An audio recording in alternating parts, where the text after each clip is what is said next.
Bienvenidos a un estudio más que hacemos con el libro de Mateo. Hoy estamos estudiando el capítulo 26 del versículo 57 al 68 en esta serie que se llama El Rey Mesías. Y el título general de este estudio es El Mesías ante el Concilio Judío. Y como estamos viendo en este estudio, que ya tenemos más de un año y todos los videos están grabados y guardados en la lista de reproducción en YouTube, si deseas ponerte al día, que Mateo se dirige a los judíos y explicándoles que Jesús es el Mesías, ya está aquí. Y Mateo es un judío, y como judío, muchos de ellos a partir de los 12 años tenían que saber por lo menos el Pentateuco, que son Mateo, que diga Génesis, Éxodo, Números y de Levíticos y Deuteronomio, 5 primeros libros. La ley estaba allí. Pero eso es cualquier judío. Habían judíos que tenían más conocimiento que los demás, y estos son los escribas o los expertos en la ley, que vendrían a ser como los abogados en el día de hoy. También estaban grupos como los fariseos, que eran muy estrictos en guardar la ley, pero encima la tradición oral, es decir, la interpretación de la ley, y los saduceos, que también eran un grupo especial. Todos ellos eran lo que se consideraba en el griego el Sanedrín, el concilio, lo mejor de lo mejor. 70 personas componían esta sala de juicio, audiencia donde Jesús va a ser llevado. Entonces vamos a ver, voy a leer un poco, simplemente unos versículos que nuestro estudio está de 57, pero dice lo siguiente. Entonces el sumo sacerdote, el versículo 62, se puso de pie y le dijo a Jesús: bien, ¿no vas a responder a estos cargos? ¿Qué tienes que decir a tu favor? Pero Jesús guardó silencio. Y entonces el sumo sacerdote le dijo: te exijo, en el nombre del Dios viviente, que nos digas si eres el Mesías, el Hijo de Dios. Y Jesús respondió: tú lo has dicho. Y en el futuro verán al Hijo del Hombre sentado en el lugar de poder, a la derecha de Dios y viniendo en las nubes del cielo. Y el versículo 65 dice: entonces el sumo sacerdote se rasgó las vestiduras en señal de horror y dijo: blasfemia, blasfemia, blasfemia, ¿para qué necesitamos más testigos? Todos han oído la blasfemia que dijo. Vamos a orar y vamos a continuar. Señor, te quiero dar gracias en este momento por tu palabra. Gracias por este día. Gracias por que a medida que vamos estudiando tu palabra, tú traes el tema. Y como es de costumbre, pedimos que tú traigas el tema también para el día de hoy. Háblanos a través de este párrafo y usa mi vida para compartir tu palabra en esta hora. Pido esto en tu nombre, Jesús. Amén. Bueno, bienvenidos si te vas conectando por este canal, por estas redes sociales, que estamos guardando los archivos de estos estudios que son útiles para tu crecimiento personal, para tu devocional o para también desarrollar un estudio. Una de las cosas que nos gusta en Calvary Chapel es traer el Instituto Bíblico, el Seminario Bíblico a la iglesia. Mateo, capítulo 26, en este título de el Mesías ante el concilio judío, nuestro bosquejo de hoy, del Mesías ante el concilio, es del 57 al 58, el Mesías ante el concilio en casa de Caifás. Del 59 al 61, el Mesías ante el concilio enfrenta a testigos falsos. 62 al 64, el Mesías ante el concilio testifica su divinidad, y desde el 65 al 68, el Mesías ante el concilio es trasladado con brutalidad. Como hemos leído y vuelvo a leer, versículo 57 dice: luego la gente que había arrestado a Jesús lo llevó a casa de Caifás, el sumo sacerdote, donde se habían reunido los maestros de la ley religiosa y los ancianos. Así que este es Caifás, que fue sumo sacerdote desde el año 18 hasta el año 36 después de Cristo. Si decimos que nuestro Señor ascendió el 33, 34, o sea, se quedó 2 años más en el cargo, y justo fue Vitelio, quien era general en ese tiempo, conquistó Judea, una guerra civil, y él fue desterrado o quitado de ser sumo sacerdote, y al final terminó quitándose la vida Caifás. Pero Juan, capítulo 18, versículos 12 al 13, nos dice que primero lo llevaron donde Anás. Vamos a leer, dice: así que los soldados, el oficial de los que los comandaba y los guardias del templo, arrestaron a Jesús y lo ataron. Primero lo llevaron ante Anás, ya que era el suegro ¿de quién? De Caifás, quien era sumo sacerdote en ese momento. O sea, Anás fue sumo sacerdote del año 6 al año 15 después de Cristo.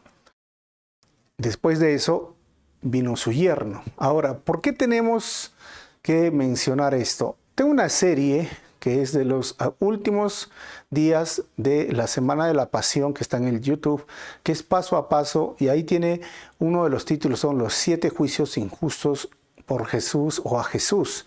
Y Mateo menciona, sería el segundo juicio injusto, porque ellos primero lo llevan donde Anás, pero también la historia dice que Anás y Caifás compartían una sola residencia.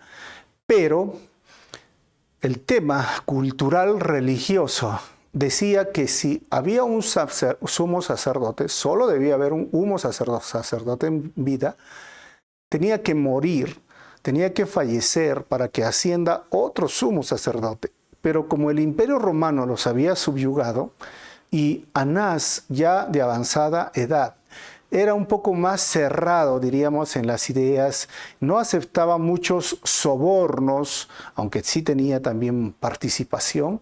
Entonces era un poco menos manejable, podríamos llamarlo así, para el Imperio Romano. Pero Caifás, más joven, su yerno, saduceo, porque el otro era fariseo, saduceo, siempre era más liberal en principios morales, porque ellos solamente creían en el Pentateuco y no creían en la interpretación de la ley. Entonces fue nombrado sumo sacerdote a pesar de que Anás estaba vivo, y eso fue una parte de la historia de Israel bien caótica, y por eso ellos estaban frustrados y desanimados, porque básicamente los romanos dirigían hasta su vida religiosa, y muchas veces pusieron bustos de sus emperadores, águilas, como símbolo del Imperio Romano en el templo, y muchos de ellos se sublevaron, hubo matanzas, hubo muchas cosas bien negativas en ese tiempo, por eso es que mandaron a Pilato.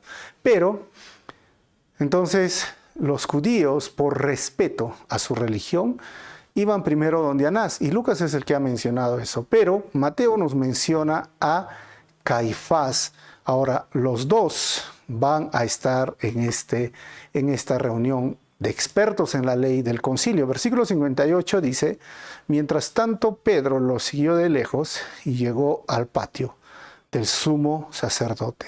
Entró, se sentó con los guardias y esperó para ver cómo acabaría todo. Ahora, Pedro, que recuerden que él dijo: hasta la muerte te seguiré, en versículos anteriores. Pedro, que cortó la oreja de uno de los siervos de este sumo sacerdote llamado Malco, y el Señor lo repuso, ahora está ahí viendo qué va a suceder, en qué va a terminar. Y desde un punto de vista, ahora vamos a ver de la historia, las ilegalidades del Sanedrín, o del concilio, como se llama, en la noche del juicio eran las siguientes. Ningún juicio importante debería celebrarse de noche. Ellos lo hicieron de noche, el del Señor Jesús. B, no podía celebrarse un juicio importante y emitir su sentencia ese mismo día. Y ellos lo estaban haciendo. Ahora, C, ningún juicio importante debía desarrollarse en día festivo o en la víspera de la celebración. Estamos hablando ahora de la Pascua y de los panes sin levadura. Y D, ningún juicio se llevaba a cabo fuera del recinto del templo. Entonces, Como estamos viendo, ya vemos las ilegalidades, las irregularidades de este juicio, pero no estamos hablando de un juicio, o mejor dicho, de personas que están emitiendo un juicio que no conocen la ley. Son personas que conocen la ley. O sea, el experto en la ley, el escriba, el saduceo, el fariseo, son personas religiosas. Por eso es que Mateo se dirige a personas religiosas. Conocían la ley, tenían la ley desde muy pequeño, pero ¿de qué nos sirve tener la ley cuando nosotros mismos rompemos la ley? O sea, ¿de qué les sirve a los religiosos, a estos religiosos, conocer, por ejemplo, los 10 mandamientos? Dice, no levantarás falso testimonio, no mentir, no matarás. Y ahora están buscando cómo matar a Jesús dentro de un marco legal para ellos, pero es ilegal. O sea, están rompiendo todas sus observaciones, todos sus principios. Todo aquello por lo cual profesaban lo están rompiendo ahora. ¿Y saben por qué lo hacen? Porque esto es muy fácil para el religioso.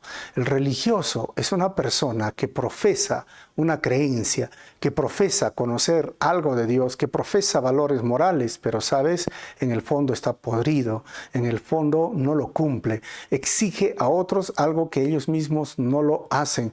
Por eso se llama religioso y se siente superior a otras personas, pensando que poniendo más impedimentos, más trabas, más reglas para que otros no lo hagan, porque él se siente superior, porque algunas las cumple, algunas no, y algunas simplemente las obvia cuando tiene que obviarlas. Y no solamente se siente superior, piensa que está haciendo bien y agradable ante su Dios. Pero sabes, a Dios, al Padre Celestial, a Jesús, no le gustan los religiosos. Y vemos cómo los religiosos de ese momento ahora hacen ilegalidades. Y créeme, hoy también muchos religiosos hacen ilegalidades. Por eso, mejor es tener una relación basado en principios, basado en una relación personal con Jesucristo. Y hay que cuidarnos de ser religiosos. Ahora, Pedro está ahí y lo vamos a dejar a Pedro. ¿Por qué? Porque del 56 al 59 al 61, el Mesías ante el concilio enfrenta testigos falsos, dice el 59. Adentro, los principales sacerdotes, ya les he mencionado, principales, y todo el concilio supremo, y no significa todos los 71, en su gran mayoría, intentaban encontrar testigos, y miren, que mintieran acerca de Jesús para poder ejecutarlo. O sea, testigos que mintieran. La ley decía, no mientas, no levantes falso testimonio, pero a ellos no les importaba. ¿Y por qué querían hacer eso? Porque Deuteronomio 17:6 dice, sin embargo, nunca le quites la vida a nadie por el testimonio de un solo testigo. Siempre tendrá que haber 2 o 3 testigos. Hay un dicho que tenemos, echa la ley, echa la trampa, ¿no? Muy popular en toda Latinoamérica. Y es justamente lo que ellos están haciendo. O sea, no era simplemente una acusación a Jesús simple, de un delito simple. No, ellos estaban buscando, ya hemos visto desde la mitad del Evangelio, cómo matarlo, cómo llevarlo de una forma vergonzosa, una forma pública, horrorosa, y que quede realmente deslegitimizado su mensaje de nuestro Señor. Ellos no estaban acusando de algo tan, digamos, oye, ¿sabes que se llevó 1 kilo, no sé, de azúcar? No, estaban buscando cómo matarlo. Pero la ley decía que no puedes hacer eso si no hay 2 testigos. Entonces, ¿qué hicieron? Buscaban testigos mentirosos. ¿Se dan cuenta? Ese es el corazón religioso. Esas son las personas que dicen, tú no mientas, pero mientes. Y sabes que tristemente a veces hay muchos padres que hacen lo mismo, ¿no? No mientas, pero son los primeros en mentir a los hijos. Ahora, 60. Sin embargo, ya encontraron a muchos, ojo, muchos que accedieron a dar un falso testimonio, no pudieron usar el testimonio de ninguno finalmente. Ahora, finalmente, dice, se presentaron dos hombres, versículo 61, y declararon, este hombre dijo, puedo destruir el templo de Dios y reconstruirlo en 3 días. O sea, imaginémonos, ¿no? Vamos a entrar un poquito en el juicio. Dice, no, yo sí lo vi romper el día sábado. ¿Qué hizo? Sanó. Ah, pero sanar, hacer el bien. Mira, yo lo vi romper el día sábado. ¿Y qué hizo? Echó fuera demonios. Mira, yo lo vi calmar el viento. ¿Y qué es eso? Bueno, eso lo hizo Dios. Yo lo vi. ¿Cuáles serían los testimonios que estaban buscando? Hasta el final, dice, hasta el final encontraron dos hombres. Y que hicieron lo siguiente, sacaron sus palabras fuera del contexto. Cuando Jesús hablaba de este tema, del templo de Dios, estaba hablando de sí mismo y que iba a resucitar en 3 días. Por eso Pablo también dice que nuestro cuerpo es templo de Dios. Y ellos tergiversaron, cambiaron, sacaron fuera del contexto sus palabras. Ahora, el templo al cual ellos hacían mención era el templo de Jerusalén. ¿Y por qué este templo para ellos era una ofensa? Porque buscaban acusarlo ante los romanos, porque ellos no podían dar pena de muerte así pública, se podían apedrear y todo por un asunto religioso, pero no había falta en nuestro Señor. ¿Y qué pasaba? La ley romana decía que si algún individuo, alguna persona destruía un templo de una deidad, de una divinidad, por cualquier motivo, era considerado pena de muerte. Entonces ellos dijeron, este es el punto. Aquí lo vamos a agarrar de este inciso, de esta falta, de este problema.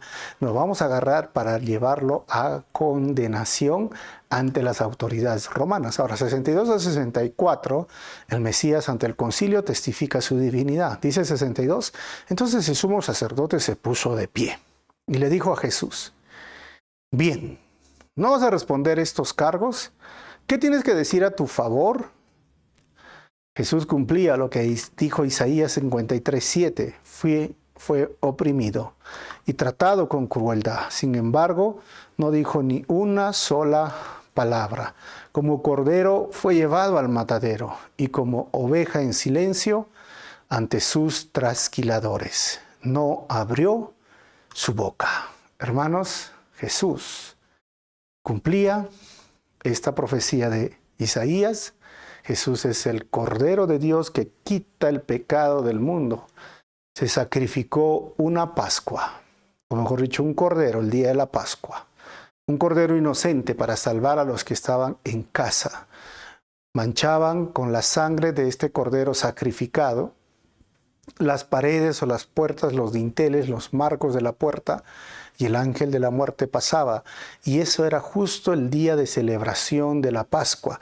Todo ese sacrificio, toda esa vida que les dio la muerte de un cordero, dándoles vida a los israelitas y liberándolos de la esclavitud de Egipto, se cumplía este momento. Este momento en que nuestro Señor cumplía ser la realidad de la sombra que era la Pascua.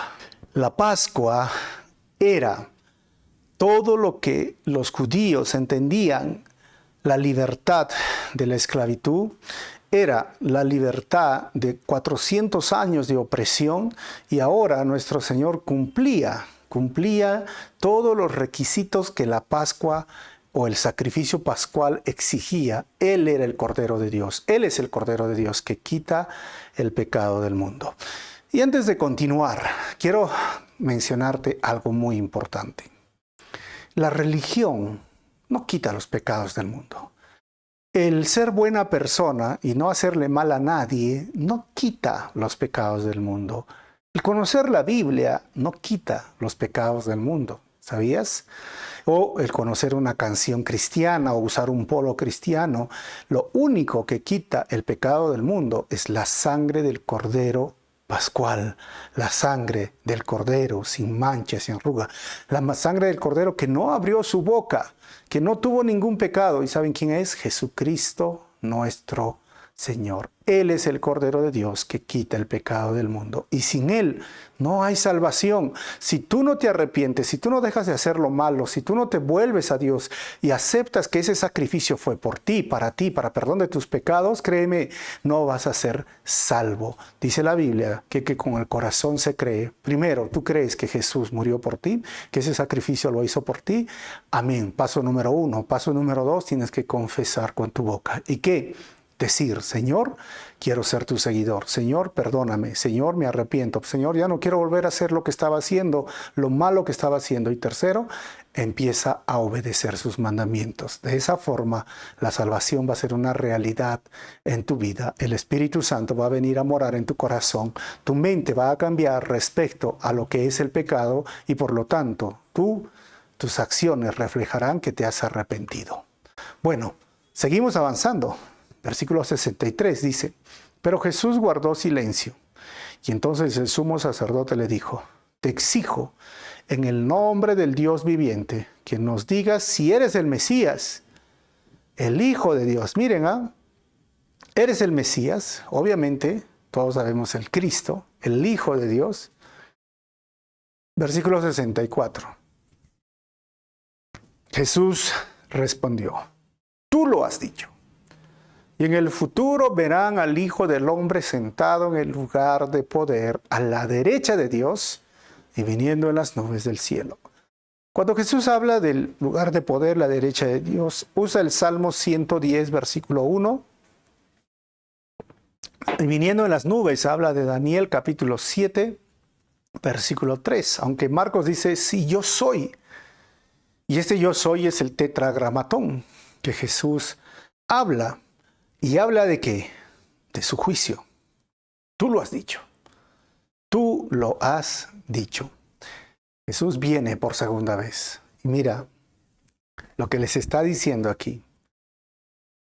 Hay un juicio ilegal, injusto, ilegítimo. Pero Él es el yo soy. Es Dios, es el juez. Y que no está parcializado. Al contrario. Es un juez que en este momento actúa como el Salvador, como el Redentor, como aquella persona que ha venido a este mundo a rescatar lo que se había perdido. Pero un día, Él dice, un día van a ver, va a venir, y está hablando de su segunda venida. Él va a ser un juez, Él va a estar en un caballo blanco, Él va a tener una espada aguda que sale de su boca, que tiene 2 filos, Él tiene ojos como llamas de fuego. ¿Sabes? Él viene como un juez. Muchas personas a veces no entienden este tema, ¿no? Pero te lo voy a explicar de una forma sencilla. Había un hombre que había cometido un delito y este delito merecía ir a la cárcel. Era merecedor de ir a la cárcel. Y entonces él contrata a un abogado y si he escuchado de un abogado bueno, lo llama y se presentan ante el juez. Y la labor obviamente del abogado es defender a esta persona. Y lo que sucede es que quedó absuelto. El trabajo del abogado fue muy bueno para defender. A veces toca defender a los medios culpables, no sé, ¿no? Los abogados saben. Y entonces este hombre volvió a cometer un delito similar, y lo cual ya era un reincidente, ¿no?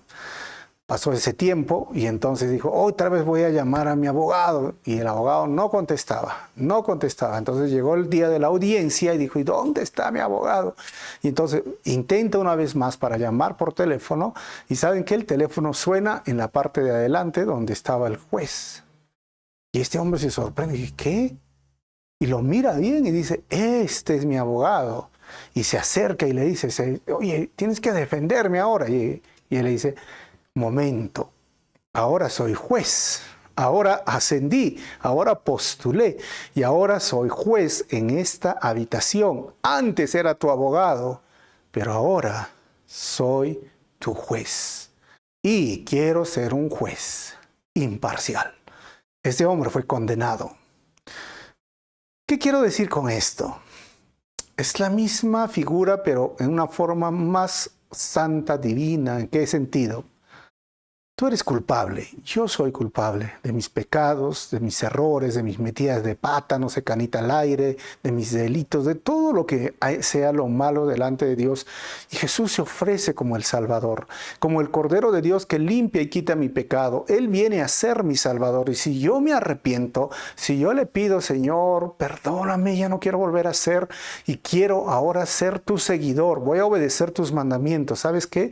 La Biblia dice que la sangre de Cristo me limpia todo pecado, que ya no hay condenación para aquel que está en Cristo Jesús, que somos nueva criatura, que somos templo del Espíritu Santo, que somos hechos nueva creación. Eso se llama el milagro de la regeneración y el nuevo nacimiento. Y esto me da, wow, ahora soy hijo de Dios. Pero ¿sabes? Mi tendencia pecaminosa, mi herencia pecaminosa no ha cambiado y más adelante, no quiero pecar, pero si peco, si por ahí peco, voy a pecar, si por ahí voy a pecar, no quiero hacerlo porque el Hijo de Dios es alguien que no se levanta en el día y dice, voy a pecar, hoy día voy a hacer esto. No, sino a veces cede a la tentación porque tiene una naturaleza pecaminosa. ¿Qué hacemos? Primera de Juan 1:9 dice que si tú confiesas tus pecados, Él es fiel y justo para perdonarte y limpiarte de toda maldad. Y entonces, Él es tu abogado, dice. O sea, Él te defiende ante el Padre y tú eres hallado culpable, obviamente, pero el Señor dice, pero Padre, yo he muerto ante Él por ese pecado, por esa mentira, por ese pecado tan feo, yo he muerto. Y tú le pides perdón, confiesas tu pecado, el Señor te limpia. Y otra vez nos levantamos. Por eso Spurgeon decía, las ovejas pueden caer en el lodo, se levantan, se sacuden y siguen andando. Solo los cerdos se revuelcan en el lodo. Eso es lo que decía Spurgeon, ¿no? Porque el Hijo de Dios sí, no es que quiera pecar, como dije hace un momento, sino que si cae en pecado tenemos un abogado. Y ese es nuestro abogado, ese es el oficio post-resurreccional de nuestro Señor. Es nuestro Salvador, pero también es nuestro abogado, es nuestro reconciliador, es nuestro sanador. O sea, Él está actuando ahí. Pero ¿sabes? Un día, Él viene, un abrir y cerrar de ojos, y lo esperaremos en el cielo. Los muertos en Cristo resucitarán primero y sabes, ya no hay opción. Él viene por segunda vez y viene como juez. Y tú podrás decir, pero ya, ahora sí, sálvame. No hay salvación, es un juez. Y es un juez que va a juzgar de acuerdo a tus malas acciones. ¿Y qué malas acciones encontrará? Pues todas las malas acciones que has hecho en tu vida. Y lo único que vas a recibir es condenación y el lago de fuego. Por eso, hoy es tu Salvador. Hoy Él te reconcilia con el Padre. Hoy es tu sanador. Hoy puede ser tu abogado. Mañana puede ser muy tarde y va a ser tu juez. Y no solo va a ser un juez, va a ser un testigo de todo lo que tú has rechazado, de la oferta de la salvación, de lo que has rechazado su nombre, de lo que has dicho quizás no, más tarde, todavía soy muy joven, o voy a dejar arreglar unas cositas, dicen algunos, ¿no? Y luego me dedico al Señor. Él es testigo de que lo rechazaste, y aquel que lo rechace será rechazado por Él cuando sea juez. Un juez como nuestro Señor no se deja comprar. Así que esto es lo que Él les dice. Yo voy a venir como juez. Recuerda, Jesús vino a salvar a cada pecador que quiere dejar hacer lo malo que está haciendo. Mas un día será el juez del pecador que no quiso dejar lo malo que estaba haciendo. 65 al 68. El Mesías ante el concilio es tratado con brutalidad. Dice, entonces el sumo sacerdote se rasgó las vestiduras en señal de horror y dijo, blasfemia, blasfemia, ¿para qué necesitamos más testigos? Todos han oído la blasfemia que dijo. Miren, realmente estaban indignados, pero ¿de qué? De una verdad, ¿no? O sea, yo creo más bien, hermanos, que es una blasfemia hacer de Jesús un ídolo o imagen de Él. Es una blasfemia llamar Dios a un ídolo que no es Dios. O sea, si Jesús se identificaba como el Mesías, como el Cristo, como el Hijo de Dios, y no lo era o un mentiroso, un impostor, un loco, un lunático que se creía Dios, o realmente era Dios. Pongamos, ¿era mentiroso? No, porque tenía todos los atributos de Dios. ¿Estaba lunático, loco? No, porque él hizo las cosas que Dios hizo y conocía las cosas que Dios hizo. Y él fue el que creó el mundo. Entonces queda la opción, él es verdad. Y el que blasfemaba no era Jesús, era este hombre religioso, este sumo sacerdote. Y como les dije, hoy hay muchos religiosos igual, que dicen, yo tengo mi religión y así voy a morir, pero ¿sabes? Adoran ídolos, imágenes que tienen ojos pero no ven, manos pero saben no pueden tocar, que los tienen que levantar para que avancen una cuadra. Lo acaban de comprar en un mercado y luego le dicen, tú me has dado la vida. Ídolos e imágenes que no son Dios. Eso sí es blasfemia delante de Dios. Ahora, versículo 66. ¿Cuál es el veredicto? Culpable, culpable, culpable, gritaron. Merece morir. Hermanos, nuestro Señor ese día fue sentenciado. La muerte le esperaba. 67. Y entonces comenzaron a escupirle en la cara a Jesús y a darle puñetazos. Y algunos le daban bofetadas. Miren, lo escupieron, puñetazos, bofetadas. Isaías 56 dice, le ofrecí la espalda a quienes me golpeaban y las mejillas a quienes me tiraban de la barba. O sea, le arrancaron la barba, hermanos. No escondía el rostro de las burlas y los escupitajos. Todos ellos lo golpeaban. Ahora, en la cultura del Oriente es más fuerte que acá. Dar una cachetada a veces acá dan de broma, pero en la cultura del Oriente era una señal de menosprecio. Era ningunear a nadie. Era lo más bajo, lo más vil. Porque recuerden que esta es cultura del Oriente. En cuestiones de higiene, ¿no? O sea, usaban una mano derecha que era para comer y la izquierda para higiene. Entonces daban bofetadas con la mano más humillante, más despreciable. Y los escupitajos es igual para nosotros. Cuando escupes a alguien en la cara, en el rostro, menosprecio, ningunear, humillar, rebajar, todo eso lo hicieron a nuestro Señor. Por tu culpa, por mi culpa, por tus pecados, por mis pecados. La gente se burlaba y le daban de puñetazos, hermanos, llenos. O sea, a veces uno se imagina y las películas quedan cortos. 68 dice, y se burlaban. Profetízanos, Mesías. ¿Quién te golpeó esta vez? ¿Sabes qué, hermanos?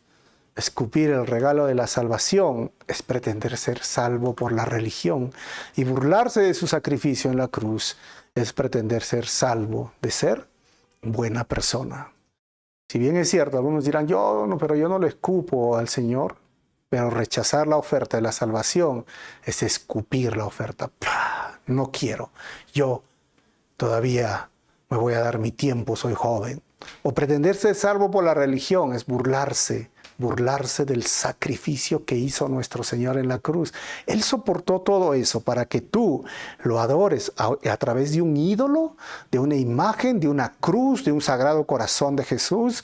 Eso es burlarse realmente del sacrificio de Jesús. Así que considera y piensa bien lo que estás haciendo, porque el Cristo de la religión está muerto, está clavado en una cruz. El Cristo de la religión no salva.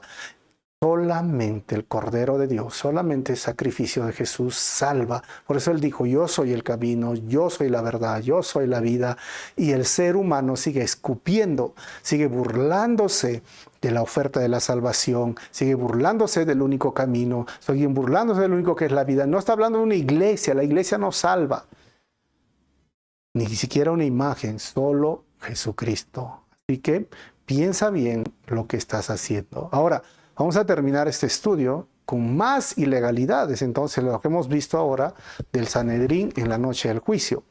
Ya hemos visto los primeros 4, y ahora vamos en la quinta. El juez no era imparcial y no protegió al acusado. Debería protegerlo al acusado, al Señor, pero no era imparcial. F, el arresto fue ilegal, porque fue llevado a cabo sin acusación formal en el jardín de Getsemaní. G, los juicios por causa criminal tenían que empezarse y celebrarse durante el día, no durante la noche. Ahora, ¿qué más? H, un veredicto de culpabilidad no podía darse el mismo día de la conclusión del juicio, y ellos lo dieron, que muera, dijeron. Y la búsqueda de testigos falsos era ilegal. J. Ningún acusado podía ser condenado sobre sus propias declaraciones, como fue nuestro Señor. Tenían que haber testigos. K. No presentaron en contra suya ninguna evidencia legal. Por eso y muchas cosas más, todo este juicio fue ilegal. Por eso les decía, hay una serie de los 7 juicios ilegales de nuestro Señor. Hermano, hermana, amigo, amiga que estás escuchando esta enseñanza, solo Jesucristo es el que salva. María no fue quien experimentó esto. María no derramó su sangre para que una persona sea salvo. La iglesia tampoco puede traer salvación o excomulgar pecados. Tampoco una creencia, tampoco un ídolo, tampoco una imagen. Solo la sangre de Jesucristo, el Cordero de Dios, sin mancha, sin pecado, no abrió su boca, inocente, puede limpiar y perdonar tus pecados. No importa lo que hayas hecho, no importa dónde te hayas metido, no importa cuánto te hayas alejado de Dios. Ven a casa, regresa a casa, pídele perdón. Él lo hizo y soportó esto por ti y por mí. Vamos a terminar con 4 conclusiones. Primero, Jesús nunca podrá ser el Salvador y Señor de aquel que ha decidido en su corazón que puede ser salvo por su religión. ¿Se dan cuenta cómo estos líderes religiosos decidieron en su corazón no es Dios y simplemente se burlaron y lo escupieron? Número 2. Jesús nunca podrá ser el Salvador y Señor de aquel que vive sumergido en el error de sus creencias y tradiciones, como estos líderes fariseos. Y número 3 que hemos visto, Jesús hoy es un Salvador, sanador, perdonador y abogado, etc. Mas un día será testigo y juez de todo aquel que no quiso dejar lo malo que estaba haciendo. Y número 4. Hoy muchos escupen la oferta de la salvación y se burlan de la salvación revelada por Jesús al buscar salvación en un ídolo o imagen de Jesús. Así que si tú estás escuchando esta enseñanza, ya sea por casualidad que has llegado aquí, o porque alguien te lo dijo, o porque alguien te lo envió, una vez más, Jesucristo es el camino, la verdad y la vida. Solo en Él hay salvación. No hay otro nombre dado a los hombres en quien podamos ser salvos. Solo Él, por medio de Él, a través de Él y por Él, tú y yo podemos ser salvos. ¿Por qué no terminamos con una oración? Si eres salvo, dale gracias, pero si no eres salvo, dile, Señor, perdóname. Yo te voy a guiar. Dile así, Señor, perdóname, límpiame, hazme un hijo tuyo, hazme ver mis pecados, mis errores. Ya no quiero volver a hacerlo. Ya no quiero volver a cometer el mal que estoy haciendo. Líbrame del pecado, de la tentación. Vuélveme tu hijo y quiero pedirte perdón por todo lo malo que he hecho. Recíbeme en tus brazos, Señor. Amén. Déjame orar por ti. Señor, quiero darte gracias por cada persona que está escuchando esta enseñanza y que ha hecho esta oración. Ten misericordia de ellos, ten misericordia, entra a su vida, comparte, Señor, esta revelación especial de tu santidad, que sea un nuevo nacimiento realmente real y que puedan ellos acercarse a leer tu palabra o seguir escuchando estos estudios o seguir congregando, yendo a una iglesia donde se enseña la sana doctrina. Que tu gracia y misericordia esté con ellos y muchísimas gracias por lo que soportaste, la injusticia, la burla, los escupitajos, los puñetazos, los manotazos, no sé, todo lo que experimentaste, Señor, lo hiciste por mí y por cada persona que viene a ti. Muchísimas gracias, Señor. En tu nombre oramos así, amado Jesús. Amén. Que el Señor te bendiga y no te olvides de continuar con esta serie, que todavía nos quedan 2 capítulos. Chao.